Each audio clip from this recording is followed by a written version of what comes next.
Mr. President, thank you for being here as we get set for a wonderful day in sports.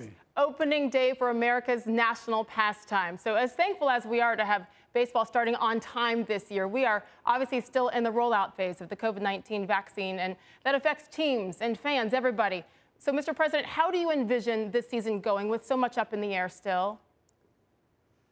Well, there's not so much up in the air if we listen. What I was able to do is get over 600 million doses of the vaccines available, the 3 vaccines. When I announced, I've only been in office a little over 100 days, not quite 100 days, and I announced we're going to make sure we did 100 million shots.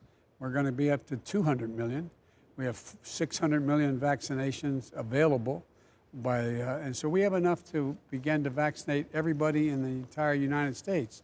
But people have to be responsible, Sage. They have to continue in the meantime to wear masks when they're around someone. I have my mask off now because there's no one within 30 feet of me. But have to wash your hands and keep social distancing.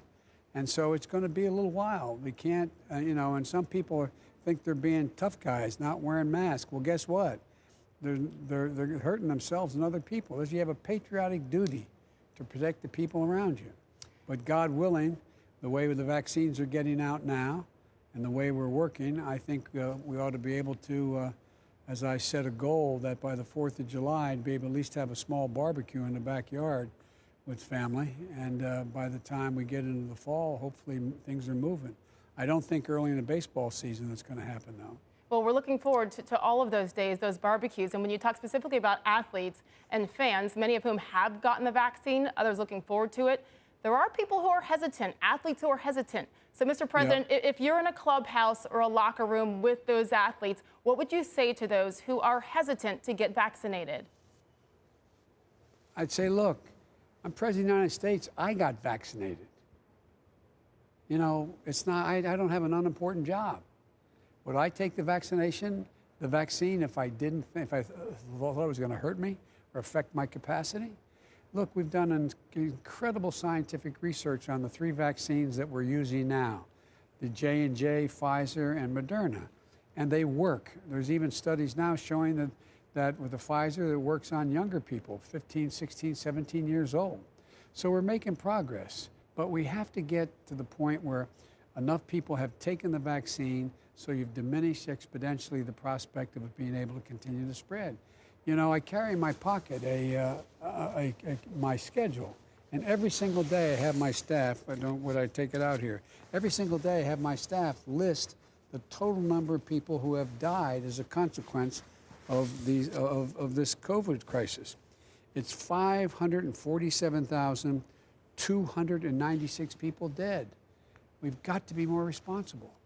So on that note, I'm interested to hear what you have to say about what's going on in Texas. And as you know, Governor Greg Abbott lifted the mask mandate in his state, allowing businesses to operate at full capacity. So the Texas Rangers say there will not be any attendance restrictions in their stadium this season. That means it could be filled to capacity, Mr. President, 40,000 people with masks required except when actively eating and drinking. What are your thoughts on the Rangers' decision? Well, that's a decision they made. I think it's a mistake. They should listen to Dr. Fauci and the scientists and the experts. But I think it's not responsible. So it's also not just baseball, it's in football as well. As you know, Commissioner Goodell said Tuesday the league is making plans to open its stadiums to full capacity for the upcoming season. Is it different maybe with them because the preseason is 4 months from now versus the Major League Baseball season beginning now? What's your reaction to Commissioner Goodell's decision right now? Well, the longer time we have to get more people vaccinated, we're now at the point where we have almost 75% of the people over the age of 65, the most vulnerable population, vaccinated. And we're moving across the board that way. We're significantly increasing the number of people vaccinated. And that's going to diminish the prospects of its spread. And so, but I think it's just in terms of being responsible. You see what's happening in Europe now when they lifted the mandates. They're going back. I don't know why we just don't follow the science and beat this. Just flat out beat it. We're going to have enough vaccinations. vaccinators. I've gotten thousands more vaccinators, people to do the vaccinations. We've opened up places, particularly for, there's some communities that are really hesitant because of past history. The black community knows that as recently as the end of World War II, there was experimentation on, African Americans. That's not happening now, but I understand the hesitancy. And we're doing everything we can to make it clear to people, get the vaccine as quickly as you can get it. Get in line. And by the end of this month, we're going to be in a position where everyone, in fact, is going to be able to get the vaccine, no matter what your age. There's not going to be only people over 65, et cetera. So I think we should move in that direction. I'd like to switch gears quickly, Mr. President. Sports and politics cross paths sometimes. That's exactly what happened last week in Major League Baseball. Tony Clark is the executive director of the Major League Baseball Players Association. He said he would, quote, look forward to discussing moving the All-Star Game out of Atlanta because Georgia Governor Brian Kemp signed into law a bill passed by the Republican-led state legislature to overhaul how its state elections are run. So, Mr. President, what do you think about the possibility that baseball decides to move their All-Star Game out of Atlanta because of this political issue? I think today's professional athletes are acting incredibly responsibly. I would strongly support them doing that. People look to them. They're leaders. Look at what's happened with the NBA as well. Look at what's happened across the board. The very people who are victimized the most are the people who are the leaders in these various sports. And it's just not right. This is Jim Crow on steroids, what they're doing in Georgia and 40 other states. What it's all about. Imagine passing a law saying you cannot provide water or food for someone standing in a line to vote. You can't do that? Come on. Or you're going to close a polling place at 5 o'clock when working people just get off?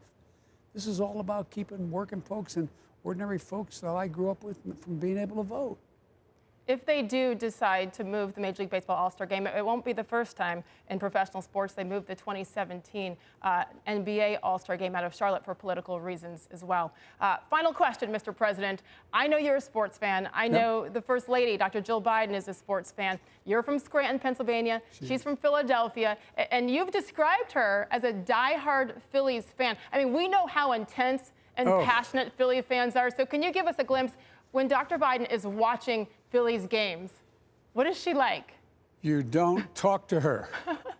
You don't talk to her. And the other time, like, for example, I was having a meeting when I'm vice president when the Flyers were in the playoffs. We have a German Shepherd who was an old guy now, but he was much younger.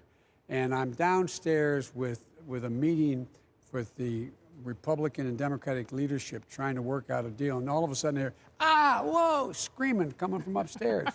I walk upstairs, she's sitting, swear to God, sitting in front of his television with our dog Champ with a Flyers jersey on. The dog had the Flyers jersey on, watching the game. The dog did. She put it on the dog.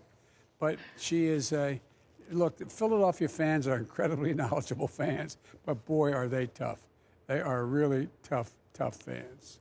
They are tough, and what I would do to be a fly on the wall with the First Lady yelling and screaming at the TV with the dog right there. I imagine you just have to walk out of the room at times, right? Well, I do, but one of the things is that, it's interesting. I thought I was a pretty good athlete in high school, and when I played baseball and football, and my brothers as well. But the real athletes in our family are the women. I have a young daughter, a granddaughter, I should say, who is all-state in 2 sports. Wow. And almost in a 3rd sport.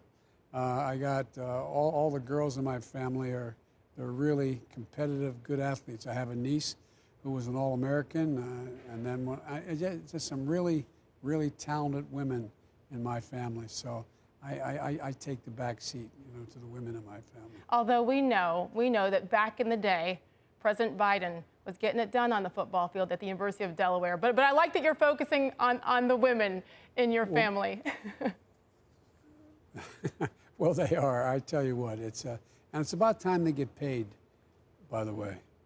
the idea that we went to the World Cup in '15 with my granddaughters out in Vancouver and watched the women's team win. We went to the also in South Africa. Anyway, and the idea that these women are getting paid, depending just overall women, 82 cents on the dollar. If you're a black woman, it's like 55 cents on the dollar, generically, just across the board. But the idea that women's soccer players are getting paid so much less than the men, I just don't think it's right. I don't think it's fair. I know that And recently that's why you met with big supporter of Title IX. Right, and I know you met with Megan Rapinoe and other athletes recently to talk about just that, and that means so much to everybody, not just women, but throughout the sports world. Just like the rest of us, Mr. President, I know that you would I know you'd love to get sports back as quickly and safely as possible. So thank you for what you're doing. Absolutely, positively. Thank you. Well, the one thing is, when I threw the first pitch out in Washington a couple years ago, I remember everybody talked about, they said, why are you doing it from the rubber? I said, because that's where you pitch from. And I thank God and the catcher at the time said, well, it was a typical ball, high and outside. At least it went across the plate. That is a victory. Absolutely. President Joe Biden, I cannot thank you enough for your time, for joining us here on ESPN. Thank you so much. We hope to talk to you soon. I look forward to seeing you. I look forward to meeting you personally. Thank you. Thanks for watching ESPN on YouTube. For live streaming sports and premium content, subscribe to ESPN+.